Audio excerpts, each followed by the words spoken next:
Welcome to my new series. In this series, I'll be taking scary stories from Reddit and would rate them as spooks. One spook being the lowest and 5 spooks being the highest. If you came from TikTok, Discord, or however you found me, welcome. I go by Sneaky and I hope you enjoy. This Reddit is titled, "My mom told me stories of me sleepwalking as a kid. What I discovered makes me question if I ever been sleepwalking at all." And one more thing before we get to the story. Shout out to Apprentice Oil 914 for making this story. When I was young, I used to sleepwalk. My mother would tell me these stories about myself that I have no memory of. She said it first started when I was around 5 or 6 years old. She had put me to bed one night, then around an hour or so later, she heard a noise coming from down the hallway. She shut the book she had been reading and went to investigate. She told me that she found me sitting at the kitchen table, pretending to eat. At first she asked me what I was doing, and after not receiving a response, she approached. Upon closer inspection, she realized that I wasn't awake to respond. She stood there and watched me for some time, as she herself hadn't actually seen a sleepwalker before. She said that I sat there acting as if I were eating. Then I would stop and turn to the chair to my right to her. It appeared like I was having a conversation with someone, though she mentioned that I wasn't speaking any words. More slight whimpers and groans. I then lied quietly in my seat, then continued eating. After nearly 20 minutes of this, I got up from my chair, took a few steps, and laid down on the floor. My mother then woke me up and told me that I needed to go back up to bed. While I don't remember this interaction, she told me I was incredibly confused as I thought I was in bed. She led me by the hand back to my bedroom and took me back in. A few months later, this happened again. My mother had gotten up in the middle of the night to get something to drink. As she walked into the kitchen, she nearly jumped out of her skin when she saw a silhouette of something standing in front of the window. She switched on the kitchen light and saw that it was me, that I was standing in front of the glass motionless. She walked over to me asking what I was doing. Of course, when she got closer, she saw that my eyes were shut. Hold up. You think I'm gonna continue this video where I remind you guys that you really have to stay hydrated to watch these videos? I mean, come on, bro. Get your ass some snacks, get your ass some water, and then come back to the video. You know what I'm saying? I'll give you guys a second. Alright, now that you're back, let's continue back to the video. Apparently, I stood at that window for nearly half an hour before turning and walking back to my bedroom. My mom followed me closely to make sure I went back to bed, and sure enough I did. It was odd for me to hear about these things I was doing after I had fallen asleep. The concept that my body would move when I had no conscious control over it made me nervous. My mother found it somewhat amusing, but I didn't seem to think so. Over the following year, I only sleepwalked a few times.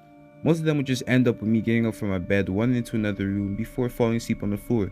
My mother would usually find me the next morning and wake me up.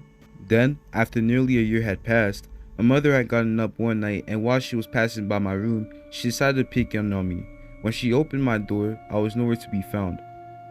She wandered around the entire house but couldn't find me in any of the rooms.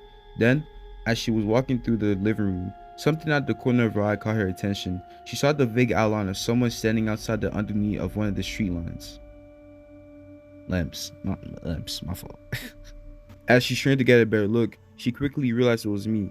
She threw open the door and dashed outside. I was apparently standing in the center of the road, all by myself. Luckily, our street wasn't a dead end and didn't see very much traffic after 9 p.m. She called out my name as she ran towards me, but I didn't seem to react at all. As she saw her approach, she saw that I was gesturing with my arms, as if I were having a conversation with someone. She walked up to me and grabbed my wrist. When she did this, I apparently began to freak out. I started to shout and fight against her, as if she were some sort of beast attempting to devour me. A minute or two later, I had woken up and snapped out of my frenzy. When I came to, I asked my mother where I was, and she calmly explained that I had walked outside while I was sleeping. I apologized to her and she led me back inside. The months that followed, I would sleepwalk almost every other night. It had gotten so bad that my mom had taken me to a few mental health professionals. Each of them would tell my mother that sleepwalking is quite common in children, and that I'd eventually grow out of it. They just gave her a list of things to be aware of if she ever catch me sleepwalking again, such as not waking me up in the middle of it or gently coaxing me back to bed, etc. These explanations didn't really put my mother at ease. She wanted something a bit more concrete. So, she kept searching until she came across a therapist who specialized in sleep disorders. It's such a bizarre part of my life that I barely remember it. All the evidence I've had that I used to sleepwalk all seemed to come from my mother telling me such. I apparently spoke with the doctor numerous times and visited him at least twice a week or 3 months straight. Then, one day, my mother stopped taking me to see him, and according to her, I hadn't had a sleepwalking episode since. Nearly 15 years has passed since then, and it all just seemed more like a dream than a memory, as if it happened to somebody else and I just heard about it. Of course, I believe my mom. I thought she'd make something up like that. It just never really clicked that I had this problem when I was younger. That was until I was helping my mom clean out some of her things out of her basement. She was going through all her storage and was getting rid of a bunch of old stuff. While I was pulling out boxes of rafters, something clattered to the floor. It was a thick manila file folder that hit the ground with a thud. Hoping I didn't break anything of importance, I stopped what I was doing and picked up the folder. After glazing at it, I noticed on the front that it had my name on it with some dates. I looked around to make sure my mom wasn't nearby, and I took the folder into the back of my pants. After finishing up, I told her I'd like to talk to her later, and I headed back home to my house. When I got inside, I tossed my jacket on the couch and pulled out the folder. As I peeled open one end and slid the large file out, my eyes darted across the front of it. When I got inside, I tossed my jacket on the couch and pulled out the folder. As I peeled open one end and slid the large file out, my eyes darted across the front of it. It was records of my time with a therapist. I guess he must have given my mother a copy of these to keep. All the entries inside were each of the days I had gone to visit him. Most of them were just logs of sessions as well as few notes he had taken throughout. He asked me what I dreamed about, and my answer had been written down. I told him that I dreamed of my friend. Reading this, I had no idea who I was talking about. The therapist then asked me to describe his friend of mine. I told him that he was much taller than me, though for a child, that wasn't saying much. His body always seemed to be hunched over. He had long hair that fell down to his shoulders. His arms were extremely long, like two snakes attached to his shoulders. Each of his fingers came to point like sharpened knives. The therapist asked me to tell him what his face looked like, and apparently, I struggled to describe it. I told him that his face was blurry, like it was covered in TV static. When the therapist asked further, apparently I sat up in the chair, still asleep, and told the therapist to look at him for himself. I then pointed behind the therapist, and when he turned, he saw nobody there. He jotted down some notes and then asked me what my friend wanted. I told him that he wants to take me somewhere far away so we can play together forever. He made another note, then throughout a series of careful statements, he rid my mind of negative dreams. Well, that was what he wrote down anyway. Since that day, I've slept peacefully without any more sleepwalking incidents. All those memories I had from the earlier years of my life seemed hazy, and I've never nearly forgotten about them all.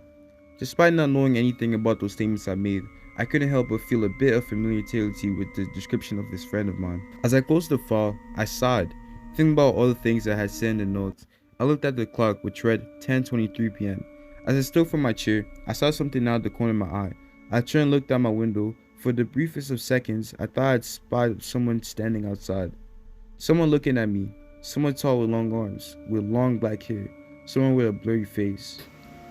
I blinked my eyes, and when I opened them again, it was gone.